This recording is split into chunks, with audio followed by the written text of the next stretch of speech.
ಬಿಸಿ ಬಿಸಿ ಕಾಫಿಗೆ ಫೇಮಸ್ ಆಗಿರೋ ಶ್ರೀ ಉಡುಪಿ ಫುಡ್ ಹಬ್ಗೆ ನಾವ್ ಇವತ್ತು ಬಂದಿದೀವಿ. ಪೂರ್ವಂಕರ್ ಅಪಾರ್ಟ್ಮೆಂಟ್ ಹತ್ತೂರ್ ರೋಡ್ ಯಲಹಂಕದಲ್ಲಿ ಲೊಕೇಟ್ ಆಗಿರೋ ಈ ಒಂದು ವೆಜ್ ಹೋಟೆಲ್ ನಲ್ಲಿ ನಾವು ಇವತ್ತು ಪಾವ್ ಭಾಜಿ ಮತ್ತೆ ಮಸಾಲ ಪುರಿನ ಟ್ರೈ ಮಾಡಿದ್ವಿ ಕಣ್ರಿ. ಅದ್ರ ಜೊತೆಗೆ ಪಾನಿಪುರಿ ಕೂಡ ಕೊಟ್ಟಿದ್ರು, ಅದ್ಭುತವಾಗಿತ್ತು. ಸೊ ಯಾರ್ಯಾರು ಈ ಏರಿಯಾದಲ್ಲಿ ಇದಿರೋ ಖಂಡಿತ ಈ ರೆಸ್ಟೋರೆಂಟ್ ಬಗ್ಗೆ ನಿಮ್ಗೆ ಗೊತ್ತೇ ಇರುತ್ತೆ. ಇದಿಷ್ಟೇ ಇದ್ರೆ ಸಾಕ?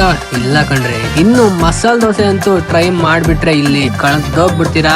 ಸೊ ಬೆಣ್ಣೆ ಮಸಾಲ ದೋಸೆ, ರವಾ ಮಸಾಲ ದೋಸೆ, ಸೆಟ್ ದೋಸೆ, ಹಾಗೆ ಪನ್ನೀರ್ ಹರಿಯಾಲಿ ಟೀಕಾ ಅಂತೂ ಮಸ್ತ್ ಅಂತಾನೆ ಹೇಳ್ಬೋದು. ಫ್ರೈಡ್ ರೈಸ್ ಮತ್ತೆ ಬಿರಿಯಾನಿದಲ್ಲಿ ಕಾಂಬೋ ಕೊಡ್ತಾ ಇದಾರೆ, ಫ್ರೆಂಚ್ ಫ್ರೈಸ್ ಇನ್ಕ್ಲೂಡ್ ಆಗಿ ಕೊಡ್ತಾ ಇದಾರೆ. ಆಂಬಿಯನ್ಸ್ ಬಗ್ಗೆ ಹೇಳೋದಾದ್ರೆ ಔಟ್ಡೋರ್ ಮತ್ತು AC ಡೈನಿಂಗ್ ಕೂಡ ಅವೈಲೇಬಲ್ ಇದೆ. ನಿಮ್ ಫ್ಯಾಮಿಲಿ ಜೊತೆಗೆ ಬಂದ್ರೆ ಅಂತೂ ನೀವು ಎಂಜಾಯ್ ಮಾಡ್ಬೋದು ಕಣ್ರಿ.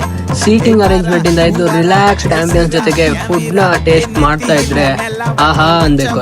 ಈ ಟೇಸ್ಟಿ ಫುಡ್ ನಿಮ್ಗೆ ಸ್ವಿಗ್ಗಿ ಹಾಗೂ ಝೊಮ್ಯಾಟೋದಲ್ಲಿ ಕೂಡ ಅವೈಲೇಬಲ್ ಇದೆ ಕಣ್ರಿ. ಟೇಸ್ಟ್ ಮಾಡಿ, ಎಂಜಾಯ್ ಮಾಡಿ.